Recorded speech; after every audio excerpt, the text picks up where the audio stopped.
বন্ধুরা, আজকে আমরা একটি গ্রাম্য বাজারের দৃশ্য ভিডিও করলাম। আমি ব্যক্তিগতভাবে বাজারে গিয়েছিলাম। তো এখানে আমি দেখলাম যে অনেক প্রাচীন যে ঐতিহ্যবাহী বাজার। তো এই জন্য আমি ভিডিওটি করলাম। এখানে আমরা দেখতে পাচ্ছি মাছ ধরার সরঞ্জাম। এখানে দা বটি নিয়ে বসে আছে চাচা। এখানে দেখতে পাচ্ছি গুড় বিক্রেতা। গুড় বিক্রেতা খুবই খুশি, ওনাকে ভিডিও করছি। তো ওনার সুন্দর একটি স্মাইল দেখতে পাচ্ছি আমরা। উনি খুব হ্যাপি। গুড় অনেক ভালো বিক্রি হচ্ছে। তো উনি আসলেই অনেক খুশি হয়েছে। আবার দেখতে পাচ্ছি এই চাচার মনটা বেজার। মনে হয় ওনার বিক্রি বেশি ভালো হচ্ছে না। এটা আমরা দেখতে পাচ্ছি খেজুরের গুড়, সাথে দেখতে পাচ্ছি আখের। এই গুড়গুলা কিন্তু ওনাদের নিজের হাতে তৈরি করা। হ্যাঁ, এইখানে আরও দেখতে পাচ্ছি আমরা খেজুরের গুড় আছে। শীতের দিনের খেজুরের গুড়ের পিঠা খুবই খুবই পুষ্টিকর এবং ভালো। এখানে আখের গুড়, এটা খেজুরের গুড়। তো এখানে দেখতে পাচ্ছি আমরা ধান বস্তায় করে বিক্রি করছে।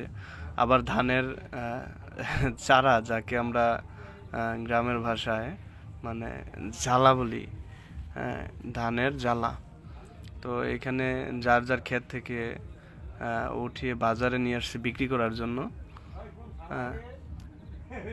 এখানে দেখতে পাচ্ছি আমরা অনেক, মানে সবাই কৃষক ভাইরা, কেউ বিক্রি করছে, আবার কেউ কিনে নিয়ে যাচ্ছে। এখন আসলে ক্ষেত লাগানোর সিজন। এই যে এখানে দেখতে পাচ্ছি যে আরো আরেক চাচা নিয়ে আসছে, বাড়ি থেকে ক্ষেত থেকে উঠিয়ে নিয়ে আসছে বিক্রি করার জন্য। চাচা খুবই খুশি। এখান আমরা আরেকটু ভিতরের দিকে গেলাম। এখানে দেখতে পাচ্ছি আমরা মাটিতে বসে একবার একদম মানে নিজের ক্ষেত থেকে উঠিয়ে বেশিরভাগ কাঁচামাল এখানে যার যার কৃষকেরা মানে নিজের ক্ষেতে উৎপাদন করে, তারপরে এই গ্রামের বাজারে বিক্রি করতে নিয়ে আসে।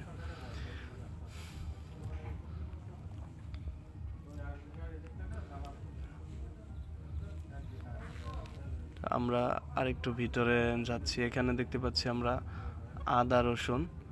চাচার বিক্রি মনে হয় ভালো না, ঘুমে ধরে যাচ্ছে।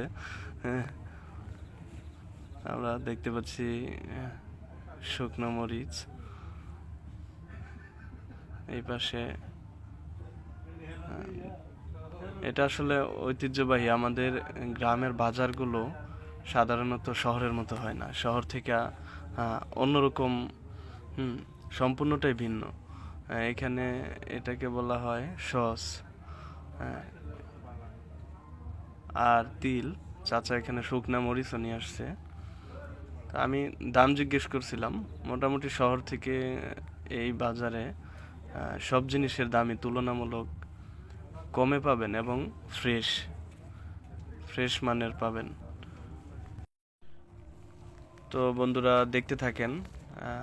আমি ভিডিও করছি, চেষ্টা করব সম্পূর্ণ বাজার আপনাদের দেখানোর জন্য। তো আপনারা আমার সাথে থেকে পুরো বাজারটা দেখতে থাকেন। আশা করি সবার ভালো লাগবে।